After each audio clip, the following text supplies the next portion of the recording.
Yeah, I come from men that stand. I'm in the field and you just sit in the stands. Take that bass out your voice. If you ain't got no gun in your hand, I do what I want. And you don't even do what you can, you do what you told. I got no love for my foes. They can mimic my delivery and copy my prose. But what they can't comprehend is how I stick to this code. It's either in you or not. It's not the kicks and the clothes. They ain't cut from the same cloth. Can't come from the same loom. Fit in similar shapes or even sit in the same room. Confusing authenticity with part of the costume. I'm teaching gifted children. You can't come in this classroom. Dare to struggle, dare to win.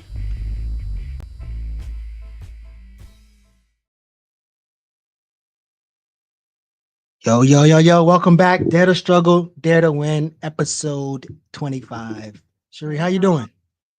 I'm good now. It's been an interesting couple of days. I had a real bad chemical reaction. I think I went overdose with the self-care and soft life and whatnot.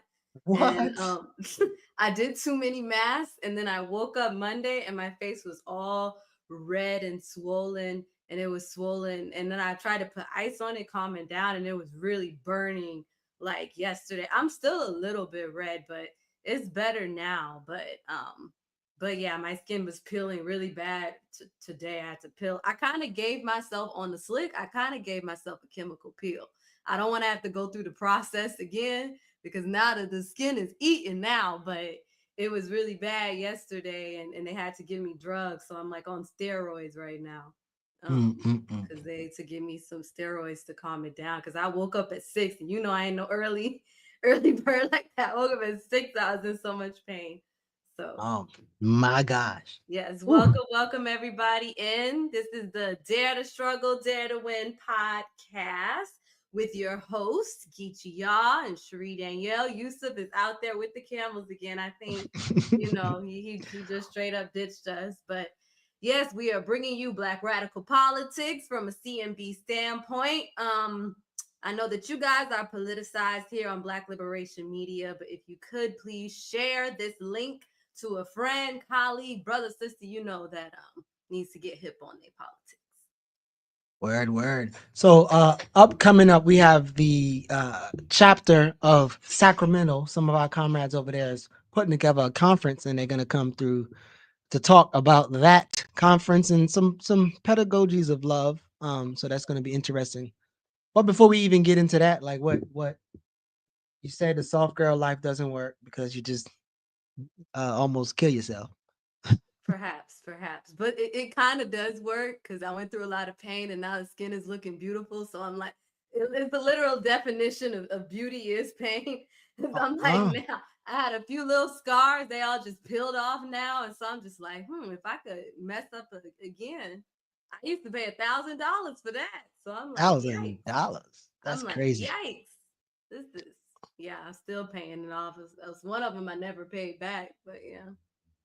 They say peace for those willing to fight for it, so you have to fight for the shit.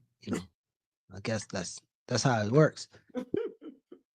Man. Yeah. But what else is going on? We've been here examining our tenant union situation here in the Heritage Station, and just got some news that so just to preface, Georgia is a right to organize. Tenants have the right to organize state. So if any person in a tenant situation able speak to organizers or start to kind of formulate their common struggle, they are protected. So when the landlord or whoever retaliates, that is against the law.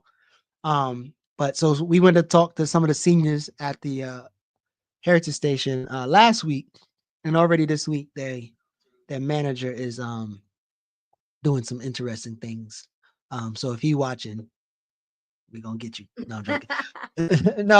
no, he's up there trying to scare those old folks into not being organized. But the interesting thing is we had a conversation about what will happen after this first meeting.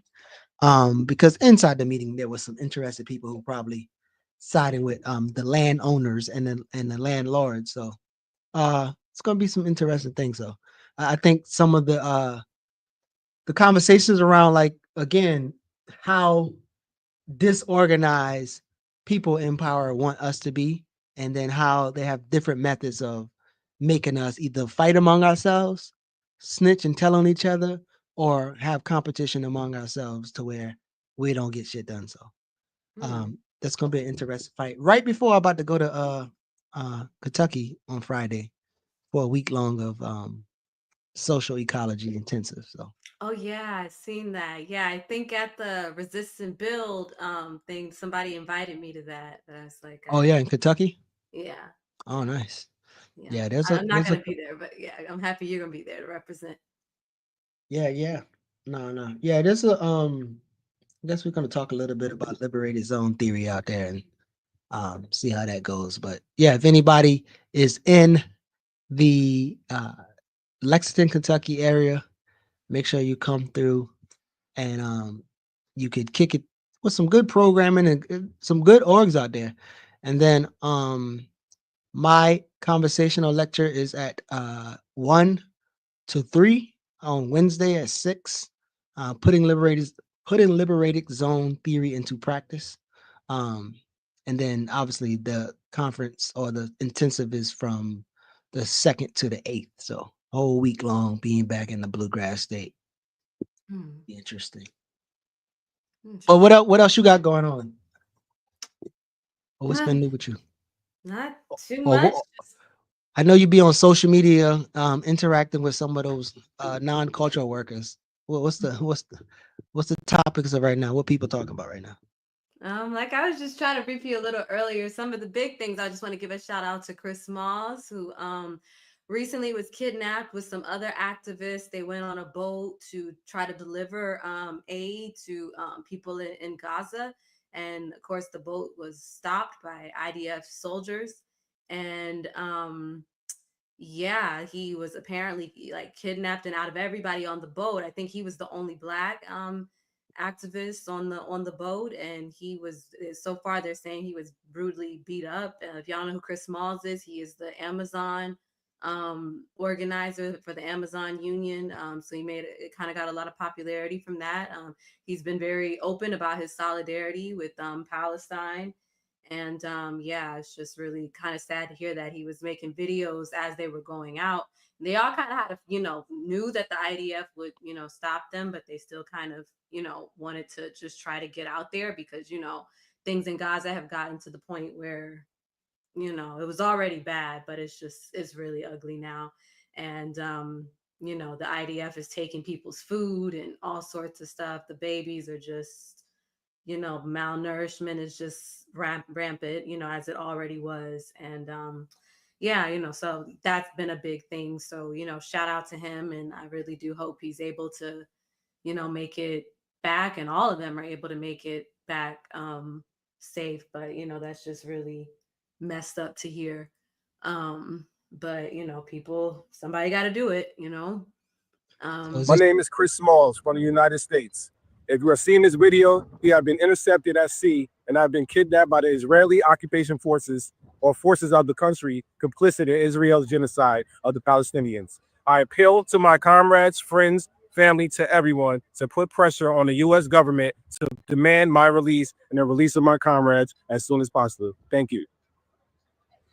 hmm, They do have numbers you can call if you want to call. They do have on, many activists Instagram page and stuff like that. People are posting the numbers to call, different state officials and, people like that to try to, get them out of the situation. But yeah, it's really, sad to hear. So that's been a hot topic. Um, on the other side of news, probably don't have a lot of time to go in, but there's been some interesting conversation about just eugenics and the era that we're in when it comes to us being in this far right fascist era, and just how unapologetic it's becoming in the media. I know on this channel, especially, with a lot of content Jared talks about, the media, and we're always mainly talking about different movies and different things and documentaries that people put out, but now they're really talking about breaking down these ads and what they mean being put out in this certain time. There's an ad right now for jeans with the actress Sydney Sweeney, who is she's from Euphoria, but she's blonde hair, blue eyed white woman, and she's now doing this ad for American Eagle. And she talks about in the ad, she's like, well, good genes, you know, and how they're passed down. It's kind of a play on the word because she's wearing, you know, nice form fitting American Eagle jeans. But then she in the end is like, well, my jeans are blue. And so it's just kind of, I don't know, it just kind of definitely gives this sort of eerie Aryan race sort of vibes, you know, having this woman that's young, blonde, and talking about genes and genetics. And so it definitely, a lot of people have been kind of outraged really kind of about that coming out at a time like this. Along with the new Ralph Lauren ad has also got a lot of controversy because they decided to partner with Spelman and Morehouse. And it just kind of gives this Martha's Vineyard Black elitist vibes. There's a lot of, you know, internal wars about that. There's some Black people that are like, hey, I come from that. My family comes from money, and Black people aren't a monolith. Not all of us are, you know, living in lower class, and they feel represented by that ad. And then there's a lot of people of the working class that are like, it kind of is, you know, a push of like, this is the correct type of Blackness, and that my Blackness that doesn't come from these prestigious HBUs isn't, you know, desirable or whatever. So there's a lot of conversation about that. People finally breaking down the Jack and Jill stuff too. So it's a lot of different, you know, inner stuff with that that I think is really interesting. And even if you look at the models in that ad, they all kind of have a particular aesthetic too. You know, so it's interesting, you know, what people like. They were saying that they only had one afro for the most part, and yeah, like for the most part you see straight hair. All the men are well shaved and, you know, have short haircuts. And, you know, it's just been some interesting talk about, like, you know, trying to push that this is like the Black Americans that we want, you know, and like putting that idea like out there. And so there's been, yeah, a lot of talk back and forth about it. Sorry. Did they want as a customer? Like, cause I'm trying to figure out what. So what will be? Because I know sometimes this argument around representation, it's pretty difficult to navigate. And I've been having conversations even with the comrades from Catalonia who came to Atlanta, where, you know, the me and Asapo was working through this framework of like how to measure African progress. And you have representation, expiation, amelioration, and liberation. Obviously, representation just, hey, there's all these white serial killers. We need a Black serial killer. That's representation. Expiation is how do you force and or engage in being repaired, right, to your former or even a better self. Expiation. Amelioration is, okay, this is bad, this is a little bit better, and we should be okay with it. Amelioration and liberation is, again, going to a place where you're in control of your life sustaining resources. So in terms of that ad, I'm curious what is the ask? Like, okay, they say these are the type of Black people we like, including those Black uh not actors, but models who engage in the thing. Like what will be the slight or the ask or the issue for, I guess, a larger Black community, and then people, I guess, maybe us who engage in the fight, I guess. What's the issue with it overall? Yeah, like what are they saying that the issue is? Like, no, you need to make your brand more appealing to all of our Black folks. No, I mean, there may be some liberal arguments that kind of tie around that, but I think as far as what a lot of, you know, online leftists or whatever are kind of saying is like, yeah, is that a lot of people are feeling, I guess the people are seeing kind of more liberal people that do come from this kind of background feeling good and like, oh, we've got this representation, and, you know, people love the Spell House stuff and all of that. So people are feeling good and a sense of pride in that or whatever. And, you know, the clothes are cute, the models are pretty. It's no shade to that. But it's just one of those things where it's like, okay, yeah, we got to think wider than that. Like, what is it saying coming out at a time like this when, you know, like I said, there's a lot more people, a lot more things are becoming more public. People are having conversations around socialism. People are feeling disappointed in the Democrats and the Republicans. People are, you know, just starting to be over this whole system. Like, what is this push of, like, you know, oh, you're included or you're represented, and we kind of need to push past, you know, representation. So I think it's an argument of like like, yeah, that being put out right now is definitely like, yeah, it's a push of like, this is the American standard, and it kind of is tied back into, the Black patriotism, and the Beyonce of it all, the Kendrick of it all, and all of these specific images that were being fed during a particular political climate where, Hmm. we're committing this genocide, in another part of the world. But yet, it's like we have all this Black excellence of like Black American excellence, or whatever you want to say. So I think, yeah, there's definitely a lot of people on the left side of the internet that are pushing back on that. And then, like I said, a more liberal argument is, well, but my family is like this and I want to see that. And, so yeah, that's kind of the two sides of it, and I feel like as far as where we land, we're kind of like, I mean, yeah, the same way you see in these movies where it's like there's these things. Even Jared did a breakdown of the Superman to make us feel like, oh, Superman is pro Palestine and he's saying these things, and but it's not really what it is at the end of the day. It's still kind of amping you to kind of feel more empowered by certain things, or feel or see a thing of progress in which it isn't, you know. Okay.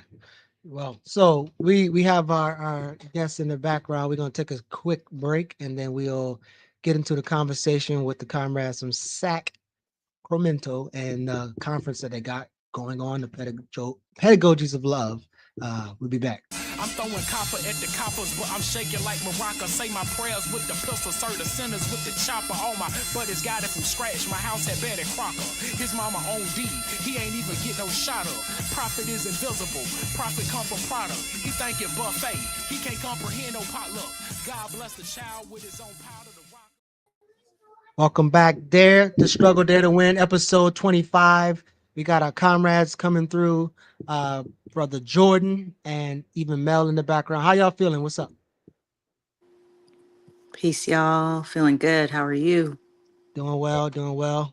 So listen, we want to talk with y'all about this conference that y'all got coming up, which is interesting, right? Because I think I was having a conversation maybe on the last interview with some partners with CMB, and they was talking about a pedagogy of the oppressed, and I was always saying like, oh well, remember Emil Cabral is the one who even gave Paulo his framework.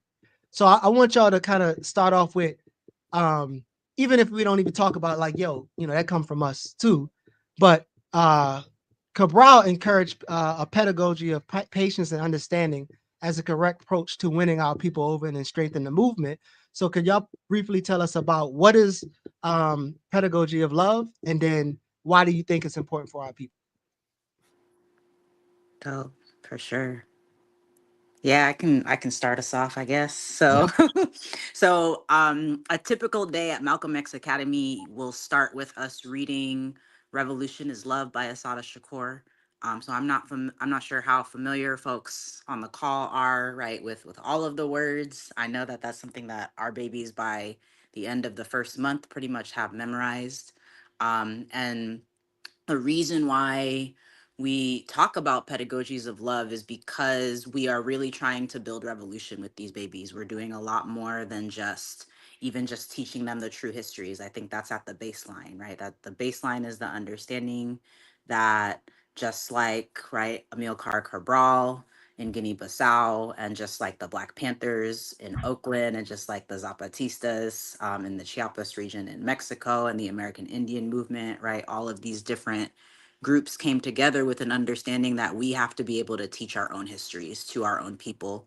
Because what empire is teaching or what the colonists are teaching isn't accurate. Um, but beyond that, I think what it really means is that what they're teaching us in terms of how we move in the world isn't right. Um, Capitalism is a backward system, right? To quote Kwame Ture. Just the ways that it pits us against each other, the ways that it allows us to be really dismissive of towards each other, like disposability politics, all of the things that we see taking root in our morality as human beings towards one another. is what we're really trying to combat. And so that is why Revolution is Love grounds our work. She says it's not about just changing the system, it's about changing yourselves. We have 8 community agreements. I won't go through them all right now. But really, like, what a typical day looks like is we're teaching, but we're also like in constant communication, in constant restoration or restorativeness or whatever you want to call it, right? Just ongoing. Hey, why are we making the decisions that we're making? Is that showing love and respect to the people in our space, who we call our friends, who we call our community? Have we really been thinking about why it is important that we are developing ourselves as human beings, not just as intellectuals or scholars or whatever that may be? So I'll pause and pass it over to Jordan as well.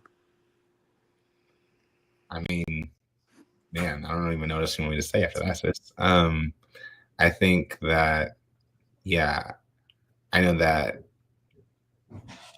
I think for us, we landed like Pedagogies of Love, like through like in the middle of the first year as we were working. That was kind of where we like, again, we had been kind of playing with different language on like what it was. In year 1, we kind of all just landed here. Like, actually, this is where it is. And so we've been using that since then. And again, trying to create even the scholarship around that, right? So that folks understand it, what it is that we're doing and why it is that we're doing it. And I guess, I mean, that's just really the only piece to add on, right? Is that like to take from Cabral, to take from all of those folks that my sister named, and then to be where we're at and building what we're building in this process, right? It's our pedagogy, it's our practice, and the thought of what we're trying to do, and that's kind of where we landed. But yeah, that's what I can say is, right, it's this blend of these things that we have studied and then put into practice and seen, and this is where we came to and said, this is what we are practicing. Hey y'all.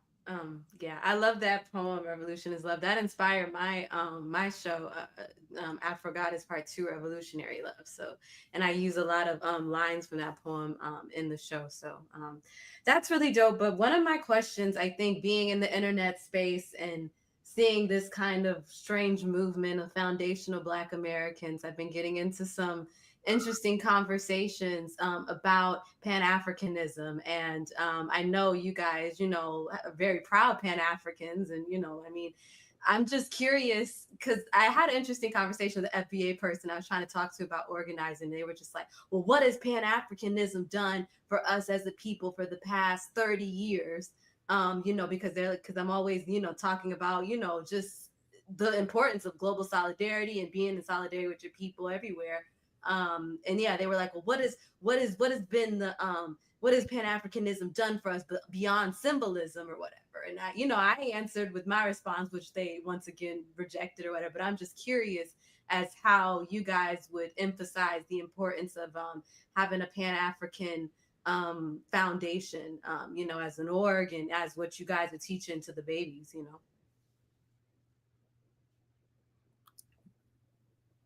want me to go first? I mean, obviously, right, I think one, I would ask, right, what has their movement produced for us in any fraction, like any capacity, and right? it's not a movement, it's a lineage. Whatever those niggas have. Again, I also don't want to be tied. I don't want to tie myself to like empire. I don't want to tie myself to like even the worst conditions that our ancestors have faced. I don't know. Those are strange things to me. We're more than those things, but again, our babies would point you to the Sahel, right, that they have studied last year. They would point you to like Garvey and what Garvey gave us, right? And me, right, selfishly would point you at our school and say, like, look at this school that is doing these amazing things in this community, and these babies and what they have produced themselves. And I think that speaks for itself, right? I think when you come anyone who comes and sees the space, and that's I think it's part of the reason we're having this conference, right, is so that folks can come and see what it is that we are doing and why it is so important and so impactful, and why they need to be bringing this into their cities and regions and you know what I'm saying, locales. But I guess that's how I would answer that, is I would say, like, there are tangible things, and I would invite them to see those things and actually see them, right? Not just look at them on the internet or whatever that looks like. You know what I'm saying? So, Mel, I don't know if you want to add to that, but I had a follow up. So the conference, 28th, August 28th to 29th, and one of the things that I actually heard you was saying that I think is too. There's like a whole, you know what I'm saying? There's some stuff going down on the 30th, so don't leave before. Yeah. They the whole gang gonna be out there. But so I actually appreciate what you were saying, was like talking about building a new world or preparing our babies, right? So here and in other places, I always tell people why we don't use mentor, we use Jegna, right?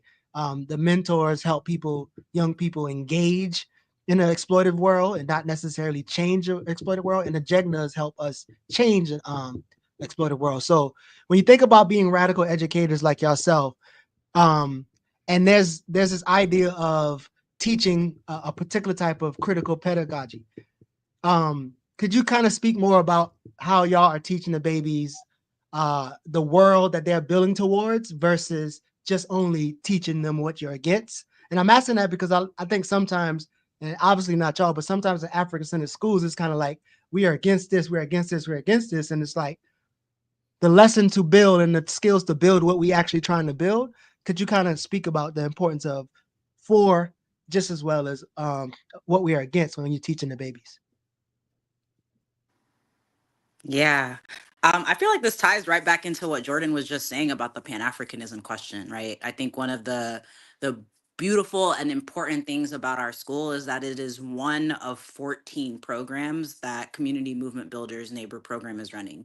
And I actually think 14 is a low end, right? So the program is situated, or the school is situated within this larger program that shows like what we're trying to build, right? It shows we're trying to get y'all food sovereign. So within our curriculum, our babies are actually the ones who have been foundational for the building and the starting and the creating of our Asada Shakur Freedom Farm. Um, they are present every Monday morning, right? When we are packing and distributing groceries to the community. They are a part of that. Even if they're not like participating, it is around them. They're seeing it while they're grounding in on Monday mornings. They are part of the health clinic, right? The part of our monthly health clinic where we are offering services for health and for legal support for the community.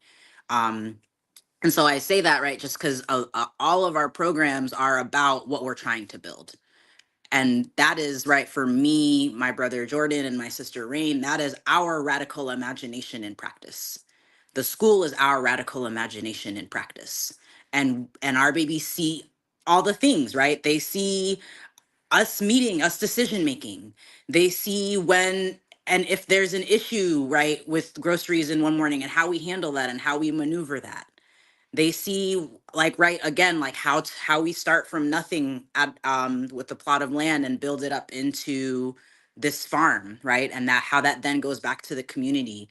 And we allow for them to witness these things so that they can see, hey, we're also just normal people just doing things, right, to the best of our ability, trying to create what we're trying to see in the world. And we also want y'all to be doing that. So we expose them again to the true histories. We expose them to our resistance. We expose them to our greatness. We expose them to different models, even of Pan-Africanism, right? So like last semester, we focused specifically on looking at different movements for self-determination. They looked at IET, they looked at Cuba and saw Fidel Castro, were able to see Fidel Castro as a Pan-Africanist. They looked at the Alliance of the Sahel States and were able to see a modern day 2025 live in action version, right, of people doing nation building and cross nation solidarity and really decolonizing work, right? Actually building decolonization within their region.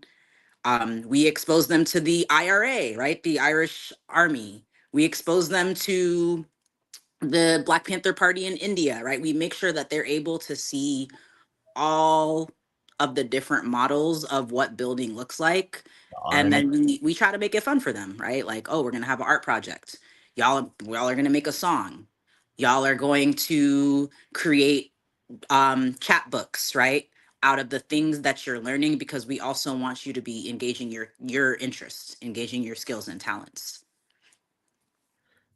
So Jordan, before Cherie go, so the conference again, like tell us who should be at this conference. What are the type of people who should be like who need to be at this conference? I'm gonna say it like this because again, it's Leo season, y'all. Our pro, our our team just turned 5, and in 5 years we got a school that's going on our 4th year. So what I'm gonna say is everyone, any African that's serious about building, because I am under the understanding that if we don't build our babies up, we'll never be free. That's how I feel. And if you feel different, then you could message me and we could hash that out. But I really, truly feel that if we aren't prioritizing the babies, we will never, as a people, at least inside of occupied Turtle Island, like right, Empire, United States, we won't be free here. We won't figure that shit out if we don't get the babies. And so if you a parent, you probably should show up, honestly and truly. If you are an educator in any fashion, I'm talking about preschool to college, and you have to deal with African, Black, babies, children, youth, whatever, you should be here. Honestly and truly. Again, I try, some folks know, what I mean? Like I talk but I try to keep it modest, but we honestly have a once in a lifetime school. We've had a sister come from Brazil twice now to come see our school. Like, I think that's what I'm saying is like, this is really special, right? There are other, and again, I don't want to like downgrade. There are other independent Black schools out there and models that are out there, but a lot of them, right, are doing whatever is necessary to stay open, whether that means becoming charter, whether that means like being fully private, which means that some kids might not be able to go, or whatever that is. That is the case. And that isn't our case, right? This is a militant education project where babies are learning self-defense, where babies are learning Swahili, where babies are learning farming, right? Because again, we are understanding the terrain. We see ourselves at war, right? Because of the work that Mel and other folks did in 2021 to find the United States guilty of genocide, right? We understand ourselves as a group of people at war with this government is at war with us, so we have to fight back. And in war times, you have to prepare your children for that. And that's what we are doing, right? And I think that this is imperative given the moment that we are in politically. It's important. Again, Malcolm told us in 1964, right? We ought to be heeding this warning that we need to have our babies in our own schools or teaching them in ourselves. And so I think at this moment, like you were talking about the Black American patriotism and all this, at this moment right now, it seems so critical that we have schools like this.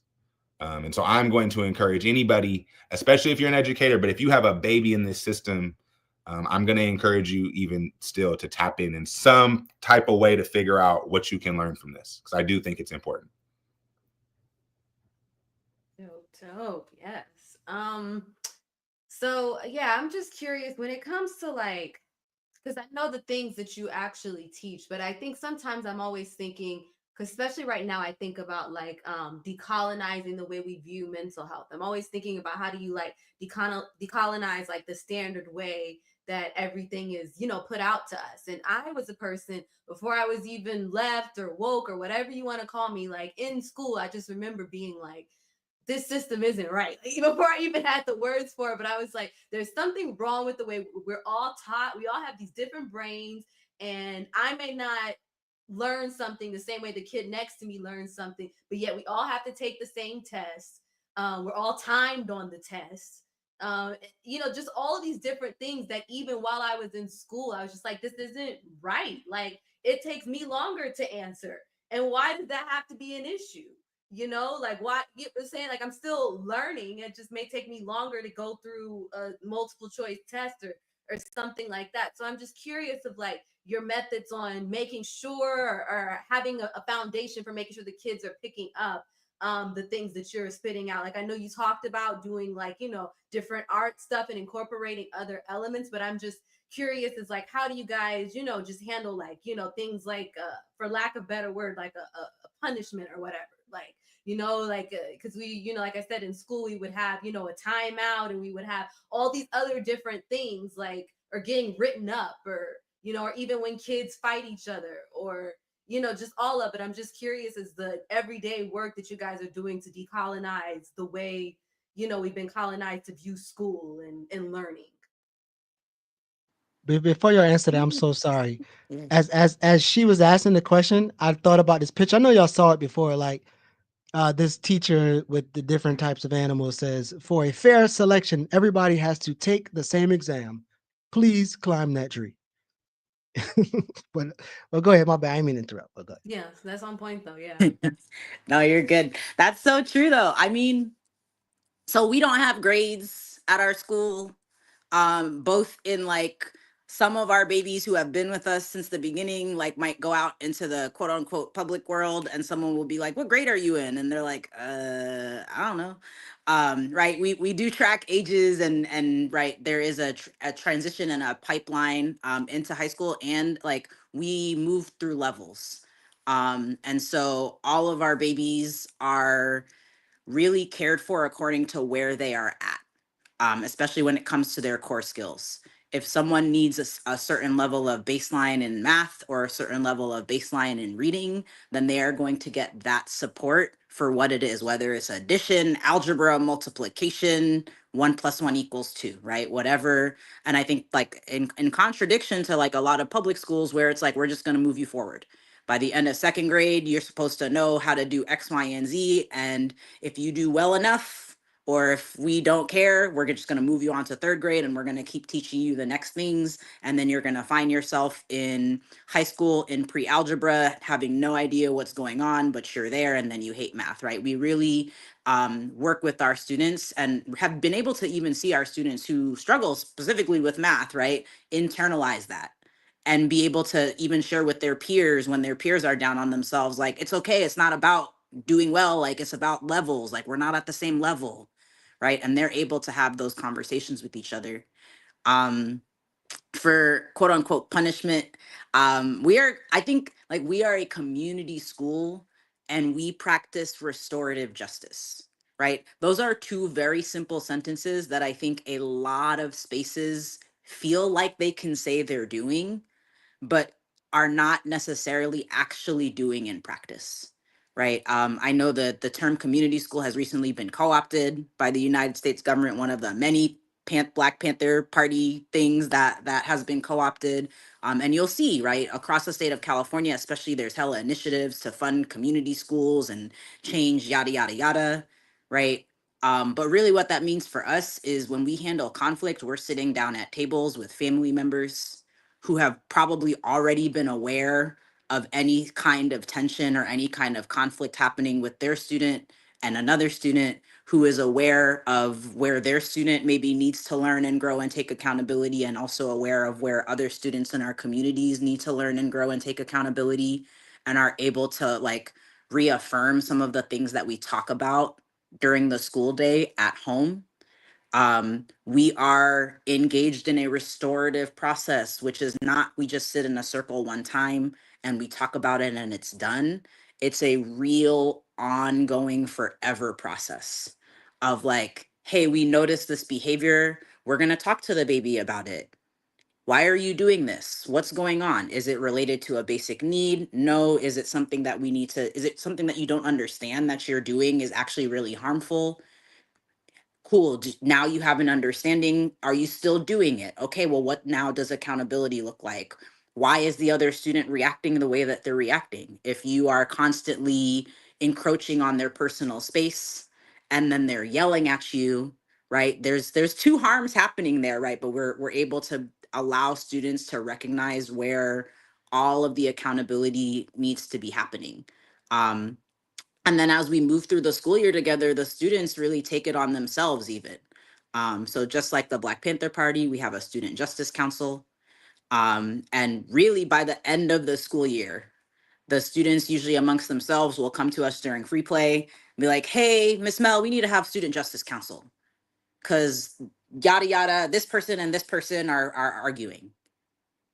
And they'll sit down and they'll have their cute little council, right? And they might come to themselves to an agreement of like what needs to happen or what doesn't need to happen and what might be consequences, right? And it's never about punishment. We do not like to take free play as free play. Free play is just as important as math.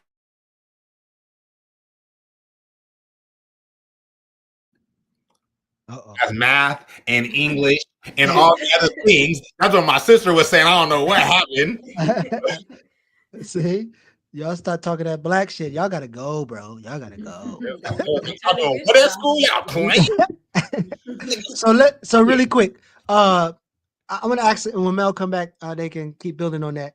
So I'm not here to pit y'all against Umar and them, but because you say school, and because you said no. Wait.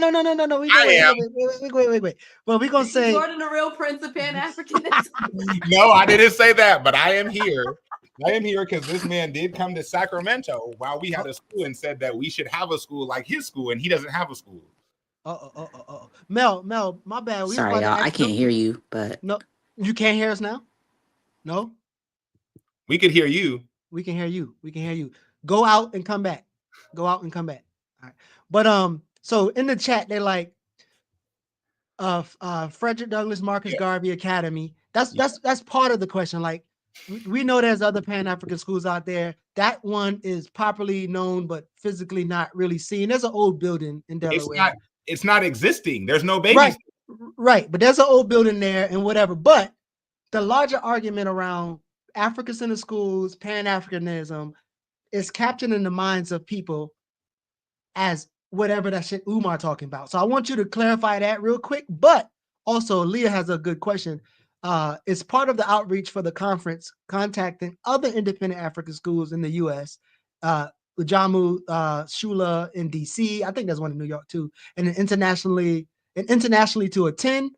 So they're just curious if there's an intent to bring other schools into the fold at some point. But yeah, kind of those two questions. And Mel coming back.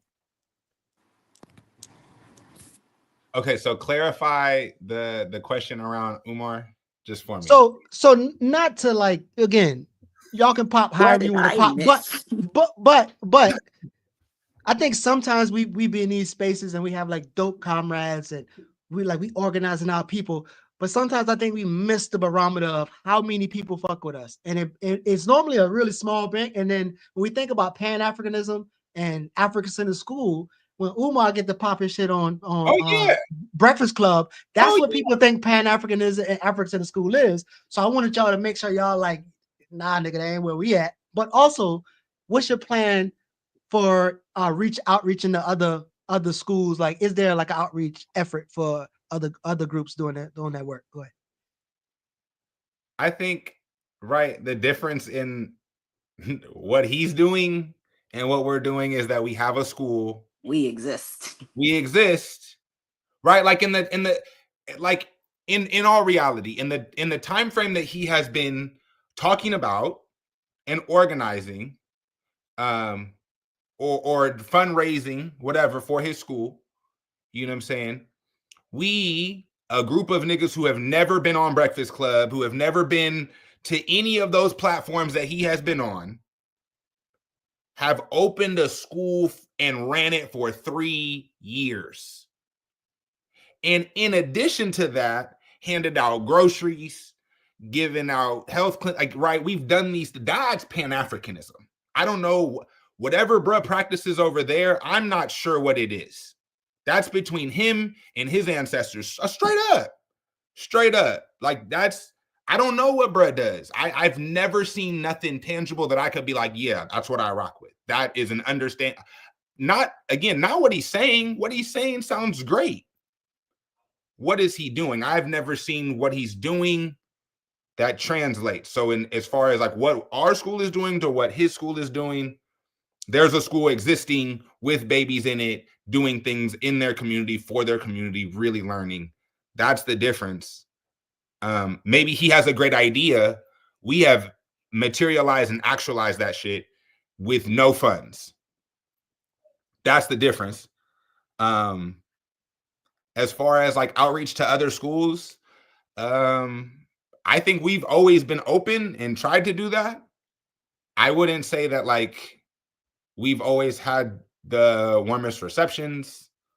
But I think we're always open. I think, right? I'm sure that we don't even know all the different schools out there is what I could probably say, right? So like, I'm sure there's just folks that we don't know about that haven't maybe even heard about us until now. So I'm sure there's just missing, but I would say that, yeah, of course, we're down to connect. I know that we've connected with homeschoolers on the continent. We've connected with like community schools on the continent. And like like that is a continuous thing that we are trying to build. I know that we're trying to build out Malcolm X academies throughout CMB. Like the goal is that every neighborhood, anywhere that there's African babies, that there is a school like this, whether it's from us or not. Stop playing in the chat. but anywhere there's African babies, there's a school that's loving them, that's providing pedagogies of love, that's giving them a safe space, that's giving them a space where they want to come and be even when there's not school. You know what I'm saying? They come to the arts and culture shows and want to stay. They come, right? They want to be there. And that's important. That's a foundation for them. You know what I'm saying? And like, yeah. No, I love it. Mel, I'm sorry you got cut off, and if there's something you want to add, Jordan picked it up like he was your like y'all rap duo and shit. But if anything you want to add, please add. Just come off mute and do it. Nah, I'm sure he got it. Yeah, he dunked that shit. They speak the same Hey, language. yo, Mel was falling out of bounds, so she laid that shit out. Jordan, bang, Bam. we with it. All the things. Like, yeah. And she said this and that. Now that shit funny as hell. We gonna clip that for real. But look, so there's a couple things, which I find kind of interesting. Like, so in the, I don't know how long, but in the years that I've been engaging in Baltimore, DC, we dabble a little bit in South Carolina, Virginia. The African Senate argument sometimes go around funding, right? And I know you talked about private, you talked about public, charter, and all that. And then sometimes we like to, I guess, struggle around like the complex funding of taxation, right? Because oftentimes people are paying taxes into a system that provides a public education, but then they also paying for African centered school education. Maybe it's on a weekend or whatever. Like, what is, and as much as y'all want to share, you don't have to share too much, but what is like the structure of funding? And then how do you grapple with like making sure like parents who are paying into the tax system, either one, to get the tax dollars redirected to y'all shit, or what is kind of like approaches that y'all use to make sure that we're not double charging the parents or whatever the case may be? Well, I guess to start, I'll say that every student at our school attends for free. So there are, and I think at the conference, right, we could talk more in depth about, there are definitely strategic ways, depending on what your school is classified as. And if you're working with preschool students, right, there are definitely opportunities to have more state funding support. But just the real, like what Jordan was saying earlier, is just the way that we have organized our school. We are not eligible for most sources of funding, right? You might see, again, those grants that are going out to community schools in the state of California. They won't be coming to us because we're not a part of the public school network. A lot of the supports that charter schools have, we don't have. We are really built off of our fundraising and our mutual aid and volunteerism, right? We have a building. That's what we have the funds for. Is we have the funds for a building and to put gas in a van that we use to right, bring the babies to the farm once a week. and do a monthly field trip with them. So we have like the necessities of what it is important for a school. We got paper, we got pens, we got markers, all the cute little things. We have books, right? We had a huge book donation come in. I've been able to strategically leverage some of my access in the university spaces, right, to bring in some resources to support our babies' learning in the space. But in terms of like ongoing funding for teachers and for curriculum development and for school uniforms or swag or like whatever else you might think is, again, we feed our babies every meal. If they come in and eat breakfast, they're getting breakfast, and we do lunch every day, right? And so like that comes from our grocery program and our farming program. It also comes from a spirit of volunteerism where we have folks in the community who have offered to cook meals for the babies once a week, and will come in and bring lunch. We have learning guides who come in and are our teachers for our subjects. So we have some of the most amazing musicians, some really amazing photographers, right? Some really amazing dancers, some of the best who are understanding and bought into what it is we're trying to build, and who then come in and are our teachers. And then myself, Jordan, and our sis Rain really kind of hold down the day to day. And again, each of us is navigating our own lives, right? We have to financially support ourselves, right? So we all are doing what we need to do outside of the school space to make sure that our material needs are being met.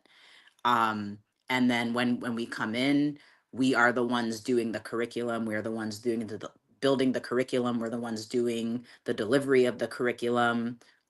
We're the ones managing the learning guides schedules as they come in and out, and really just like managing the operations of this space. And again, what I want to reiterate, like I know earlier Jordan had said, like anyone should come to this conference, especially if you're an educator. And I want to like underscore, anyone should come to this conference if you're serious about organizing, because I think that what we show with our school is that we are serious organizers. We are people who have a set of skills as educators, who have decided that we are going to use those skills to build a school, right? I would put our team of educators, our curriculum building, all of the things like top 5.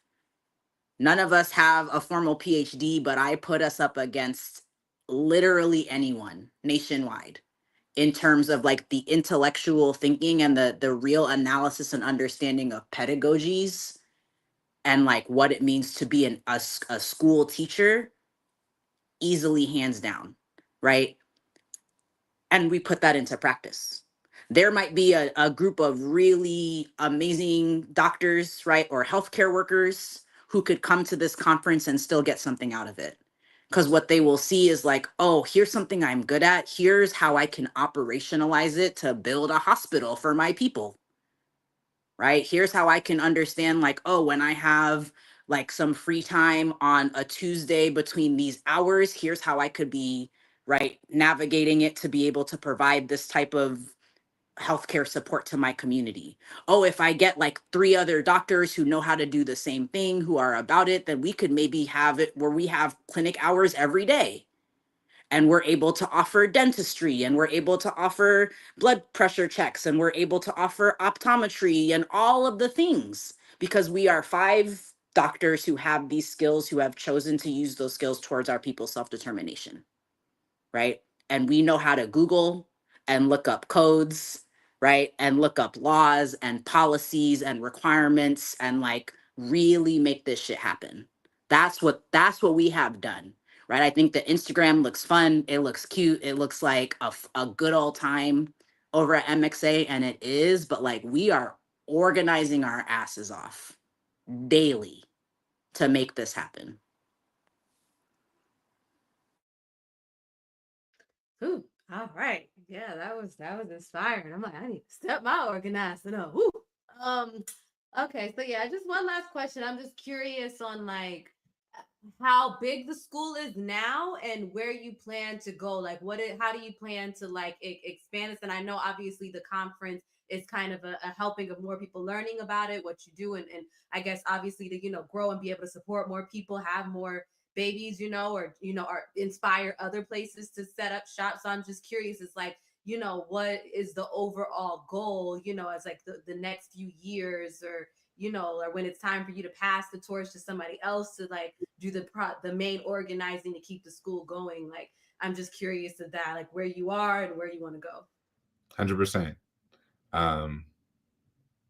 I think, like you said, I think the conference is like, even, I don't even want to say step one. I think it's even a step deeper than that. Like I again, we've been building this for some years, right? And again, our goal has always been that the babies are essentially the folks who take this over, right? And we can see in Agent Zero with Nicole to, you feel me, to like the babies that we have at MXA that have been here for these 3 years. Like, we see leaders. We see leaders who can do all of, like my sis just said, who can organize and do all of these. I would put these babies up against most adults that are organizers. Straight up, bruh. Straight up. No cap. Like, in almost any city. Like, these babies get it done. These babies write political prisoners and know why. And have relationships. Like, they know Veranza. They, you know what I'm saying? They know Akinsanya. They got a rap from Jamil Amin. You know what I'm saying? Like, these folks, they know. How many grown-ups don't know who Asada Shakur is? You know what I'm saying? Matulu Shakur. These babies know them, know their work, know why they are important. You know what I'm saying? Like, no, these even strategically, again, like Mel, like I'll never forget this. We were talking about where should we end at the school? Should it go to 12th and should it grow? Mel was like, well, you know, I think there's a value in ending in 8th grade and letting these kids go to public high school and be mini organized, you know, be organizers in their own circle. This has been thought out. And so again, like, what do we see? We see, hopefully, right? I think, again, hopefully what we see is we see a bunch of MXAs or schools like MXA. Again, I don't, we're about liberation. I don't think we really care. We love the name Malcolm X Academy, but I don't think I don't think me, Mel, or Rain care if they're all called Malcolm X Academy if we're going to get free. You know what I'm saying? We don't. And we don't. So, like, you could name it whatever you want to name your school. You can name your school whatever you want to name your school. You feel me? In whatever region you in. And so whatever city you in. And so, but the goal is to, that there are schools like this. Again, essentially, this is, you know, the reason they didn't want us to know about uprisings, right, is because they knew that the other Africans would say, damn, them Africans over there did that. We could do that too. You know what I'm saying? That's the goal, is to start a fire, to start a fire, to start a fire, to start a fire. Again, I want there to be a school everywhere that there's an African baby that needs this. You know what I'm saying? I know that we've talked about, we'd love to get it in the Caribbean and on the continent. And you know what I'm saying? Like, that's the goal. The goal is that these schools exist where our babies are at and they're learning about themselves. They can have, the same way that the colonizers got their schools all set up, and you gonna learn that same BS wherever you go. We need the same thing for us. So listen, you're watching Dare to Struggle, Dare to Win, episode 25, with two lead organizers, not only in Sacramento, but in national CMB, Mel and Jordan. And the conference, Pedagogies of Love, is coming up, and we're building with them and about to wrap. And I wanted to do something really quick. I want to play a little clip from something that I know both of y'all already saw, but it kind of talks about liberated zone theories and building communes, right? Building communities up, and then the schooling part and policy and what we build and all these other things. I'm gonna play this little quick clip, and I want y'all to just give a response. And then after your response, please do one last invite for people to come out and engage with the beautiful work y'all doing down there. So real quick, I'm gonna play this clip, and then we can hear from both of y'all. Struggle. Frelimo has become a revolutionary party of the masses of Mozambicans. Leadership is based upon a concept of responsibility rather than rank.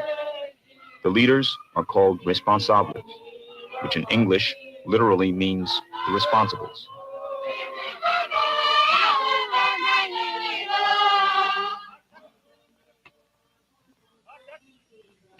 If one were asked to identify the leadership or policymakers of Frelimo, one need merely point to any school teacher, any peasant engaged in agricultural production, or any group of children laughing and playing in the liberated areas. In working for a common goal, people have learned to submerge their own individual egos, and individuals do not assume positions of responsibility with an idea that he or she has inherited a position of prestige or power on an individual basis.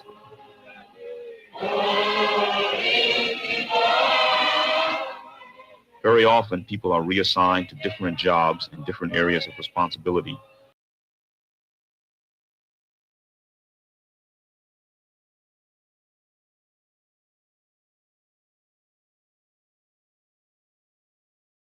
I still had it playing, but go ahead. If you can quickly respond to maybe something that you pull out of there. But again, each of y'all, after doing that, please share another invite or one last invite to people to come out and build with y'all. Yeah, I'll share my one reflection, kind of where it had cut off, right? Talking about how everyone has a responsibility. And again, that is what we're doing as a community school, is that we know that everyone has a value and everyone has a responsibility. And we're really just trying to teach not just our babies, but their families, our community members, anyone who comes into contact with us, like what that can look like in practice. Yeah.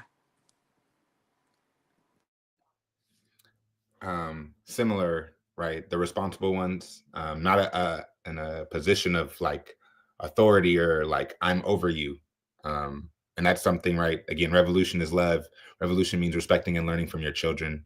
That's something that like we take really serious at our school. And so even again, thinking about like one of our community agreements is we are leaders.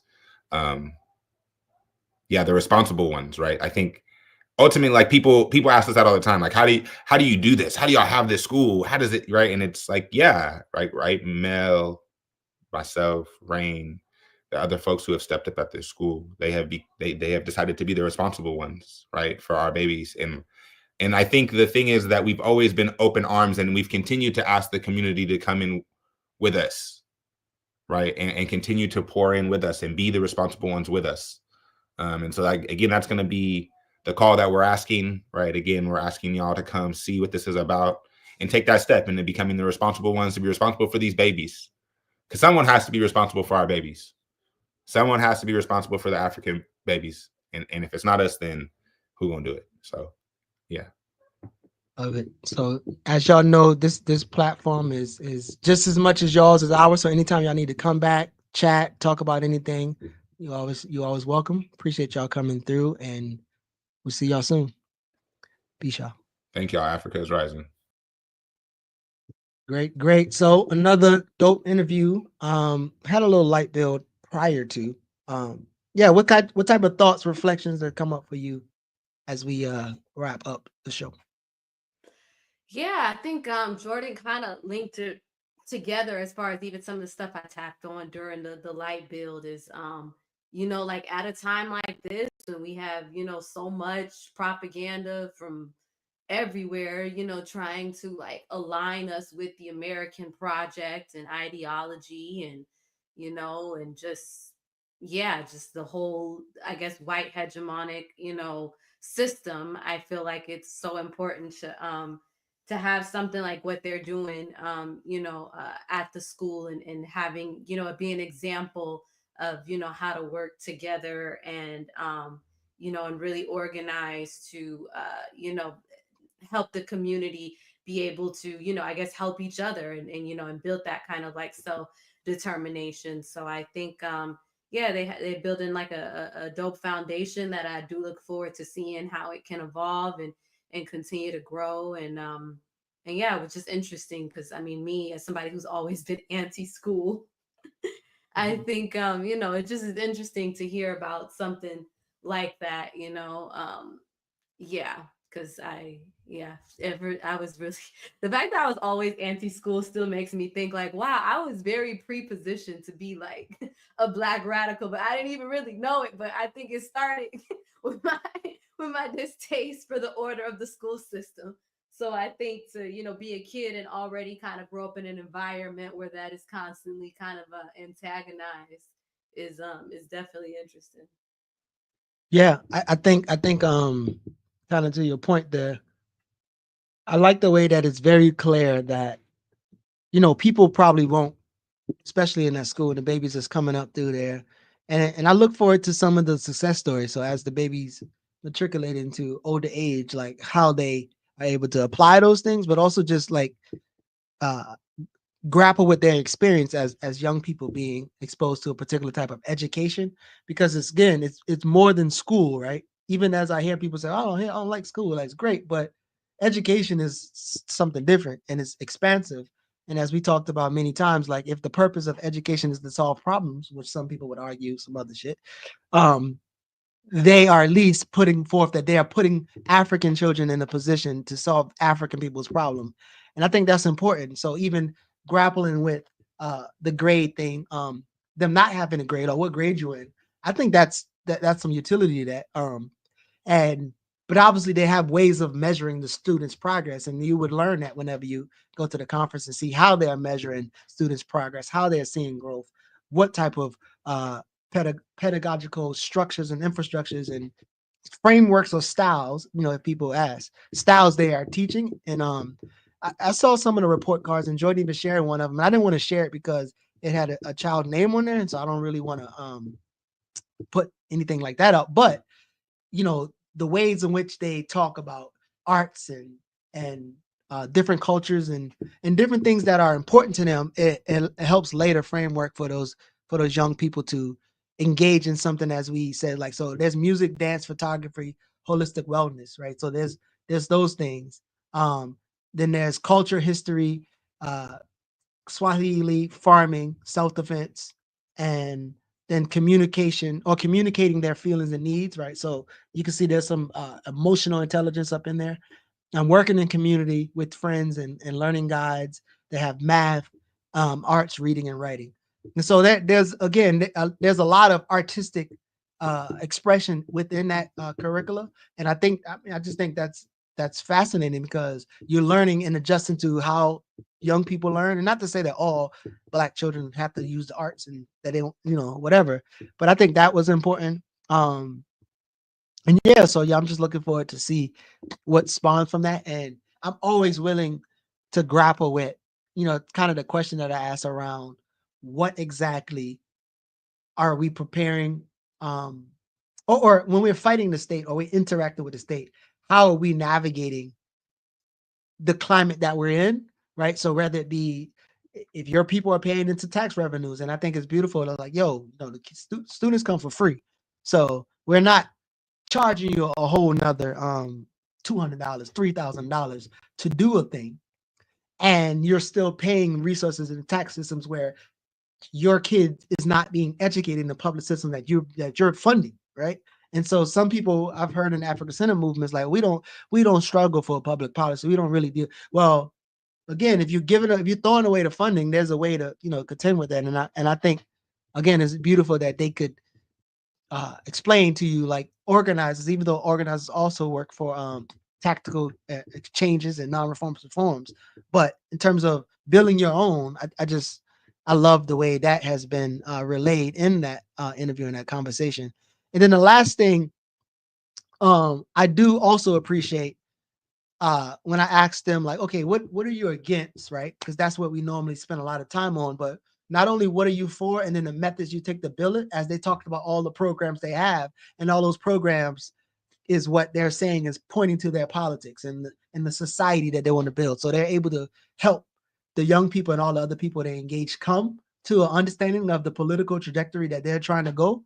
And so that way, specifically for the students are along or a part of a process of co-creating the world that they want to live in. And so again, I think it would be dope for people to engage the conference, and then even maybe after the conference is over, like people, especially in our chapter or in our organization, like if they want to come and reflect on their experience and maybe even build with them, I invite them to a post conversation on what type of experience they had. So I think those would be dope, and I really appreciate them coming through to build with us about the conference. So the link is in the chat on how you sign up for the chat. I mean, for the conference. Make sure if you know anybody in the spaces where they are engaged in education, And I do agree, like, yeah, educating the children is important.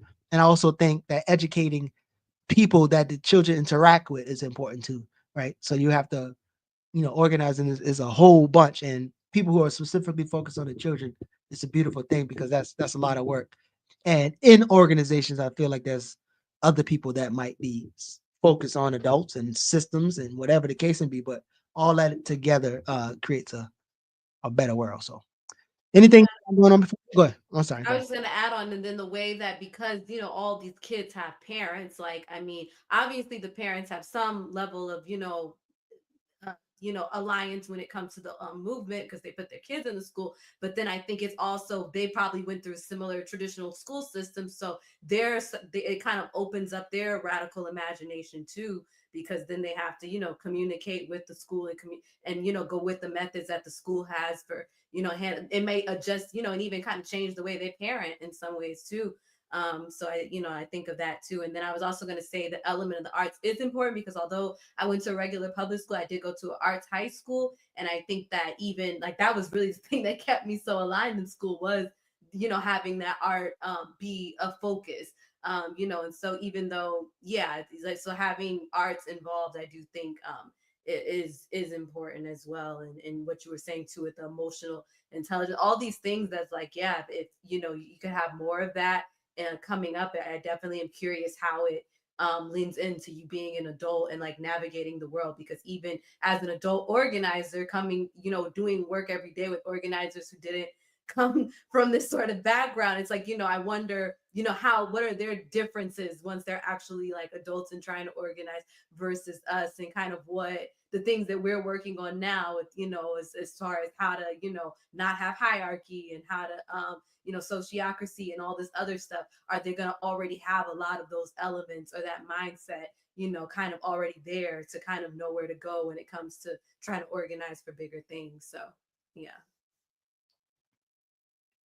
Absolutely. Sorry, I forgot I hit the Sorry, mute I was button. supposed to talk about what I had going on, but my bad. No, no, yeah, like yeah. So before we wrap, anything coming up, anything that people should look for? I know we got some guests, different guests coming in the next few weeks. So what you got going Yeah, on? let's see. As far as what's coming up, next week I do have a guest from the online left, and that should be an interesting conversation. So I'm looking forward to that. Yeah, just excited for Black August. I may actually try to do a social media fast or something for Black August, so I could focus on reading more about my political prisoners and stuff. So yeah. All right. Yeah, well, I'll tell y'all what I got going on. I'm traveling. And yeah, just looking forward to the next week or so to see what I've learned and what it's like dealing with different people around the country. And I think there's some international people. So I'm looking forward to that. And yo, we gonna see y'all soon. So we really appreciate y'all tuning in.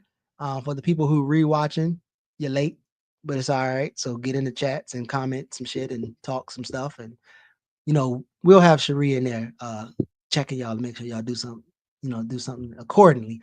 And maybe even Jordan might come in. If you have some questions for them, reach out to them and engage them. As he said, he will definitely put up his team against any other team. I don't know if it's a competition thing, but just to be confident in your team is important. So I'll see y'all next Real week. And Prince of Pan Africanism. yeah, him and Umar gonna spar. Who knows? All right, y'all. Peace. We'll see y'all soon.